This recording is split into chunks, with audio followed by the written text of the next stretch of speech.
बंडूभाऊ चौरागडे, संवाददाता खापरखेडा। कामठीत उल्लेखनीय कार्याबद्दल महसूल कर्मचाऱ्याचा गौरव।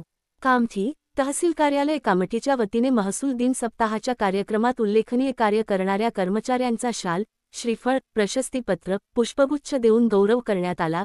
कार्यक्रमाची सुरुवात तहसीलदार गणेश जगदाळे यांचे हस्ते दीप प्रज्वलन व राष्ट्रसंत तुकडोजी महाराज, संत गाडगेबाबा यांच्या प्रतिमेला पुष्पमाला अर्पण करून करण्यात आले। यावेळी कामठी पंचायत समितीचे गटविकास अधिकारी बाळासाहेब येवले, तालुका सहाय्यक निबंध दीप्ती पराते, नायब तहसीलदार सारिका धात्रक, सरपंच संघटनेचे विदर्भ अध्यक्ष मोरेश्वर कापसे उपस्थित होते। पाहुण्यांच्या हस्ते महसुली वर्षात विविध संवर्गात उल्लेखनीय कार्य केल्याबद्दल नायब तहसीलदार अमर हाडा, मंडळ अधिकारी जयवर्धन महानामा, वरिष्ठ लिपिक मिथिलेश कोले, भूपेंद्र निमकर, संगणक परिचालक आकाश ब्राह्मणकर, प्रवीण मुळे, प्रीती क्षीरसागर, तलाठी सोनू वडदे, शिपाई सुशीला कोकाटे, कोतवाल अविनाश मेश्राम, मयूर नानोटे यांचा पाहुण्यांच्या हस्ते शाल, श्रीफळ, प्रशस्तीपत्र, पुष्पगुच्छ देऊन गौरव करण्यात आला। सत्कार कार्यक्रमात मार्गदर्शन करताना तहसीलदार गणेश जगदाळे म्हणाले, तहसील कार्यालयात ग्रामीण भागातून येणाऱ्या शेतकरी, शेतमजूर, सर्वसामान्य नागरिकांच्या प्रत्येक कर्मचाऱ्यांनी पुढाकार घेऊन त्यांच्या समस्या सोडविण्यासाठी सदैव कार्य करण्याचे आवाहन केले। कार्यक्रमाचे प्रास्ताविक नायब तहसीलदार सारिका धात्रक यांनी केले, संचालन वरिष्ठ लिपिक माधुरी उईके यांनी केले व आभार प्रदर्शन मिथिलेश कोल्हे यांनी मानले। कार्यक्रमाला मोठ्या संख्येने कर्मचारी, नागरिक उपस्थित होते।